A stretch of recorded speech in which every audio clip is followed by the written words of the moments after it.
Okay, now we just take a look.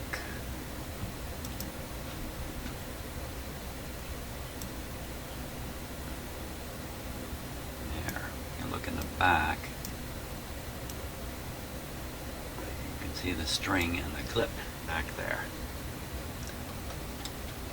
Back there. And let's see now.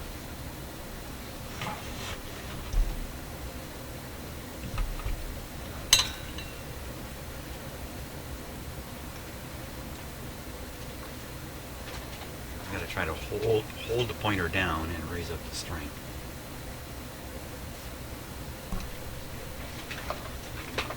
Just kind of hold it down from the front here.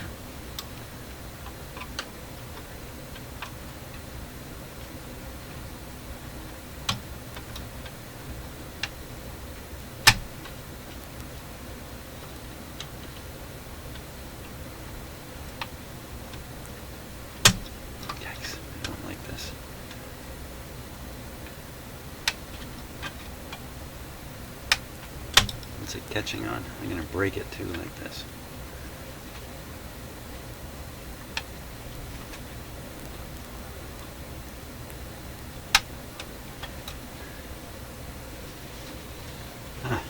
Okay. So it looks like those tabs, as much as they don't look to be bent onto the string, they must be bent a little bit onto it.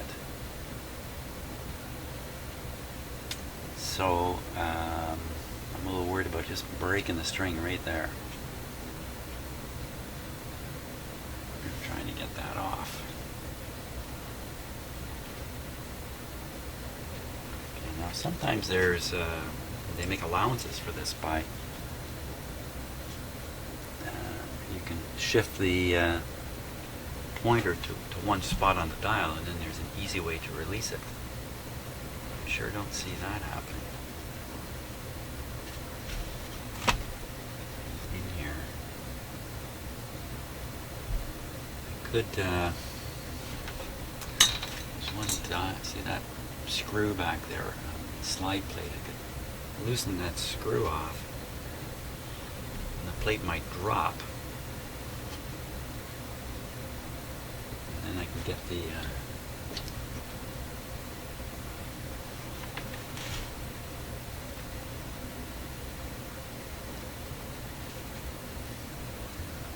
be the best way. Let me see how tight that screw is in there, because sometimes it's screwed like that into plastic. It sort of locks itself in there over time, and then when you go to take it out, all you do is break the plastic. So what I'm going to do is give it a little try here.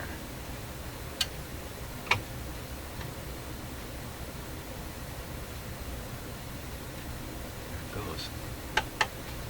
Okay, it's challenging putting the screw back in, but I think that's better than other alternatives here.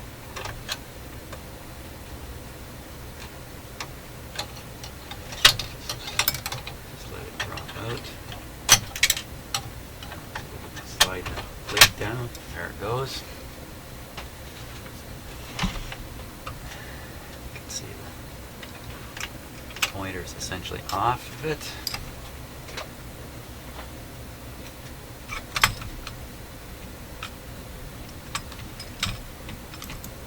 Oh my god. I have an awful lot of trouble with my mouse these days. I bought a wireless mouse, and it's been a real hassle. Okay. Thought a wireless mouse would be a great thing. Maybe not in a radio shop, though. Now we'll pull it back a little bit. Put that through there. There we go. It's popped right off. Okay. So, out of there.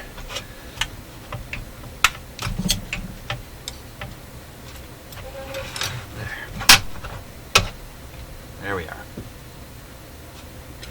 Recover that screw. Stick it right back in.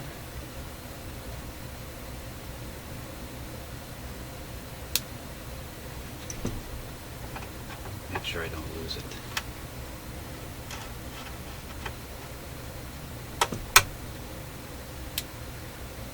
Okay.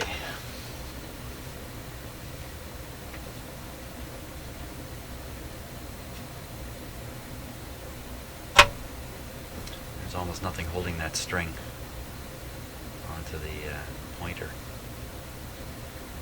This one tab appears to be squeezed a bit. Yeah, you squeeze it too much, you cut the wire again. Okay, now let's just take a look underneath here.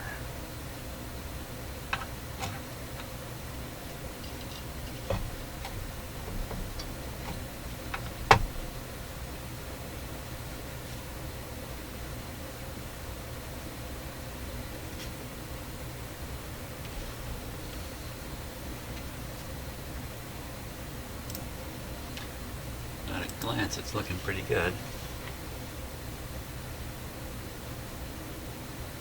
I'm looking for any evidence of things that have overheated, especially down in the power supply end of things. Not much of a power supply in here. These high power resistors. This one appears to have taken a bit of heat. Doesn't look like anything serious though. Let's see, the IF coils. I think this is probably the first time this radio's been out of its cabinet. The IFs have never been tuned and they're all locked in with paint.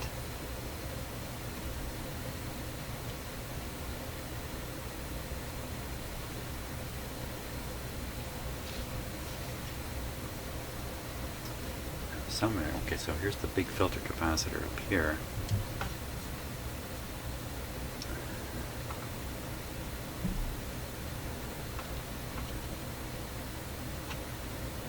There's a bit of hum. It could be coming from that capacitor being weak. I might just be able to boost that easily with it, just adding some more capacitance to it. The hum was very minor. If I remember right, volume made it come and go. Well, there doesn't seem to be anything egregiously wrong down here. It's not too surprising. I'm going to give it a bit of a cleanup on the controls.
This is the tuning knob, which is sticky.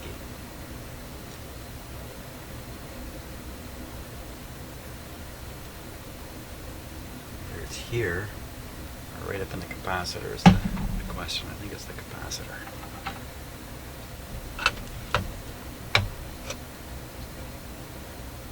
Yeah, it's pretty stiff. Okay, so right into the ball bearings here.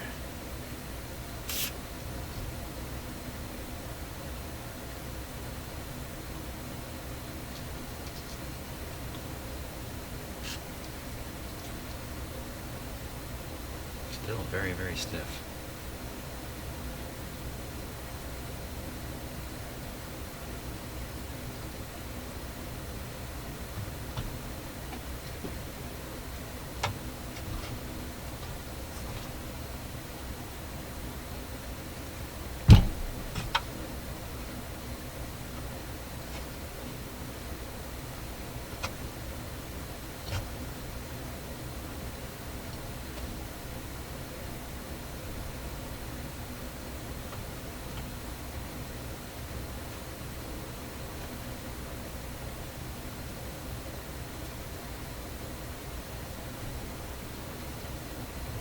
think it might be the control knob still. Let's see if we can.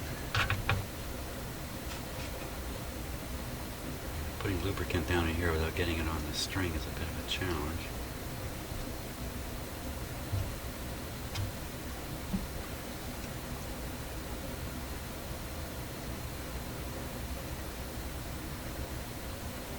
I don't want to spray it or I'll get it on the string.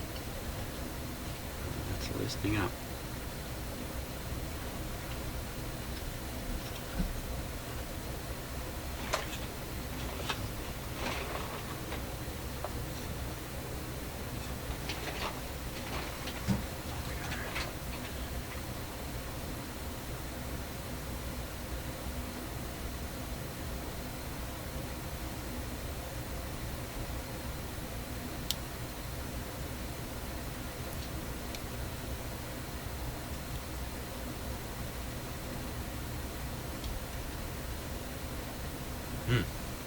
That's interesting. Not the knob here I'm turning. This.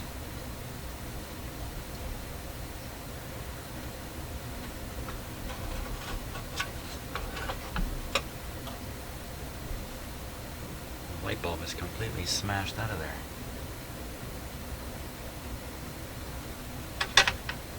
It is supposed to light that little red bar up. Gee, I wonder what happened to that.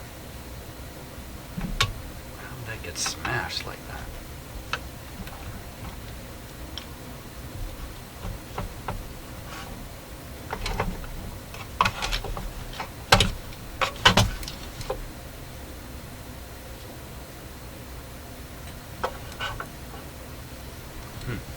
Getting that out is going to be a little bit of fun. It looks like it's been painted in. The same white paint that you see locking all these. Somebody painted in the light bulb. That doesn't make a lot of sense to me.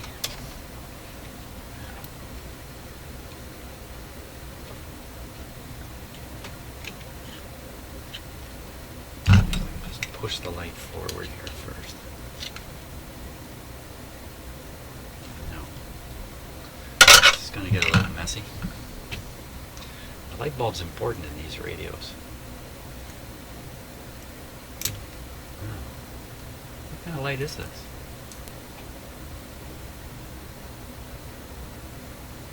You know what? I don't think that's a regular light bulb. I think that's a neon bulb.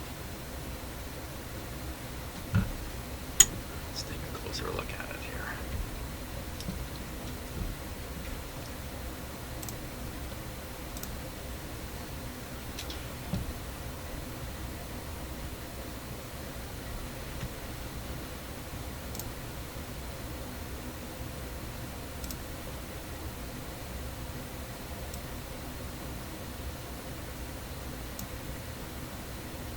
See how there's two flat plates here.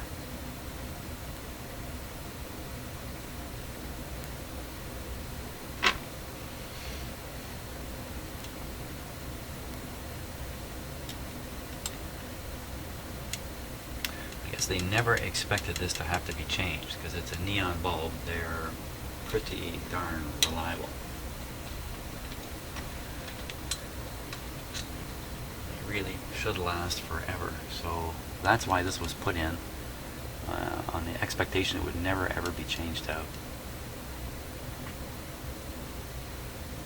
You could also suggest to me that this is not part of the heater series in the radio. So, geez, do I have any neon bulbs around? Ooh, I don't think so. Well, we can leave that like it is for now. Except I'm going to nip off those electrodes that are there. On account of, I think those might be live at line voltage.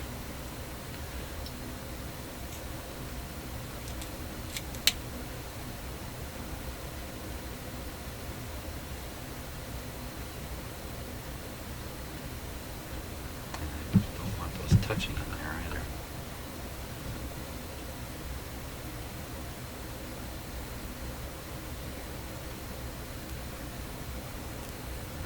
can get the bulb out.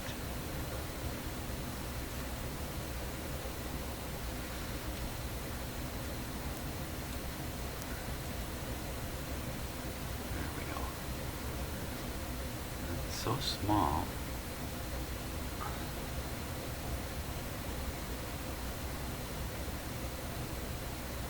I didn't just twist them together, did I?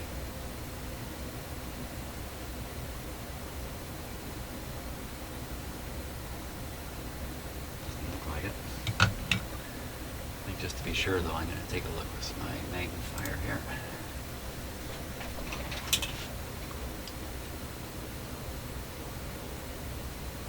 No problem. As long as I don't stick my finger on that.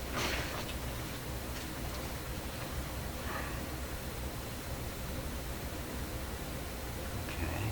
Now, if we want to try to hum control, or to reduce hum, take a look at the capacitor that's in there.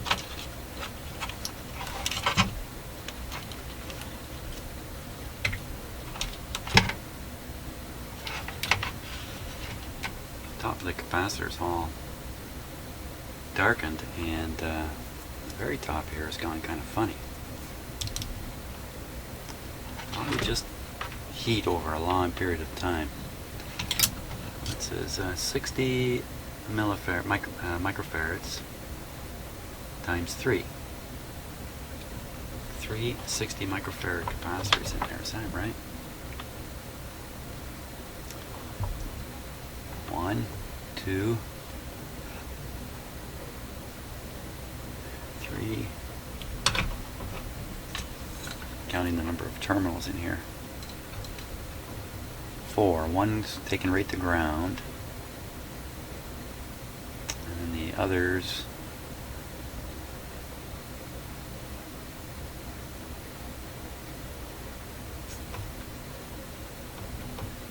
have these resistors here.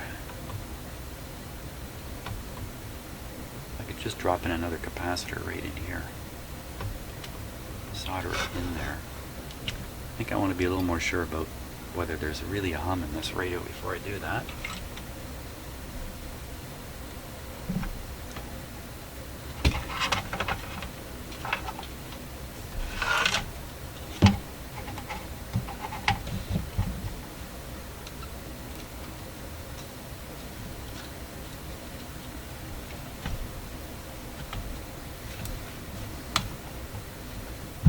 Let's try operating it again.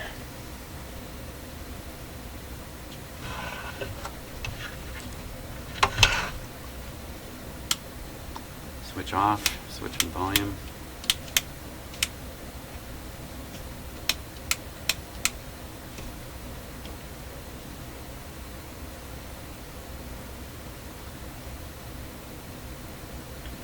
Okay, there we go.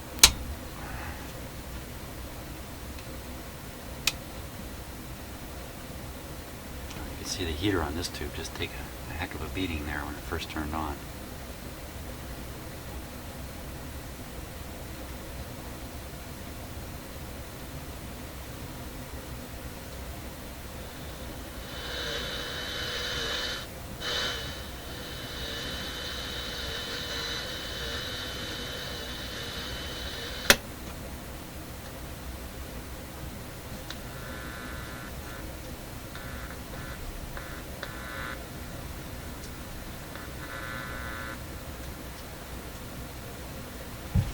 Happened to our FM again.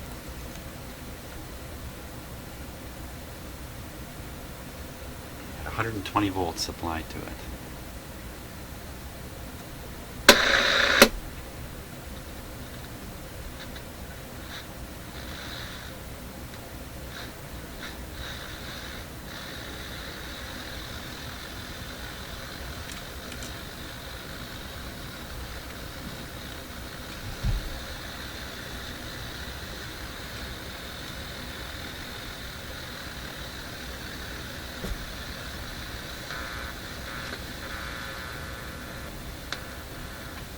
Now I have this plugged into an isolation transformer, so there's really not much chance of me getting a shock from the chassis, but you can hear the grounding effects of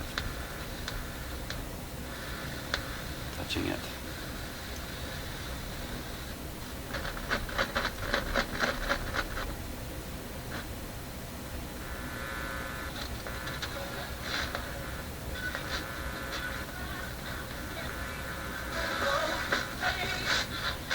Something funny up.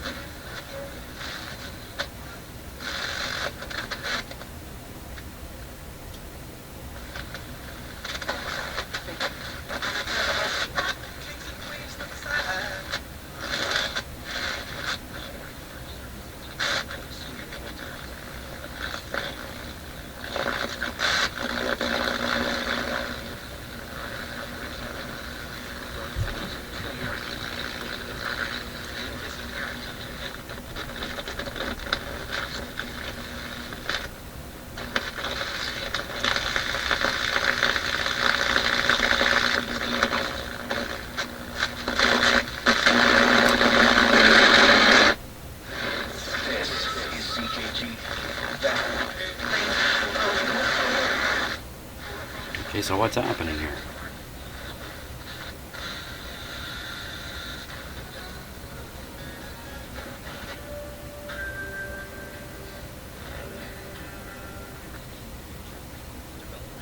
Away from park boundaries by instituting a buffer zone.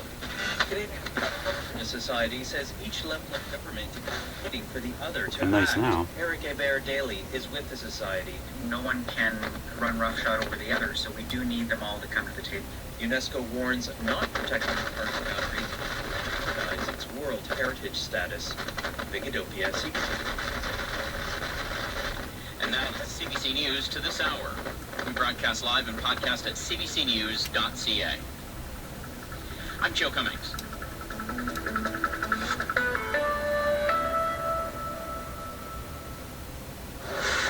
Okay, so I don't hear any hint of a hum in there. With over 50 web radio stations, essential classics, modern masters, choral, chamber, Canadian composers, and more.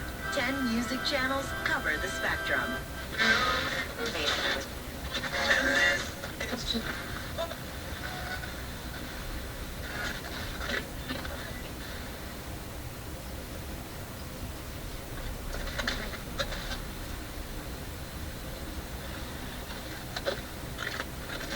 Tuning feels a lot better now. This was a composer that I got introduced to when I was 3. I went to my first symphonic concert. Still a little worried about why it didn't work well there at Clearly first. when it came to Mars, the first movement that opens the planets, the conductor had us say the words, follow the beat and clap your hands, follow the beat and clap your hands. This was not one. Okay, so the issue really is, what about that light? And also power cord. What to do about the power cord. So let me switch it off here, turn off the power. And the other issue is just cleaning it up a little more, make it look good. So let's see what I got here for neon lights. Not so sure I have any.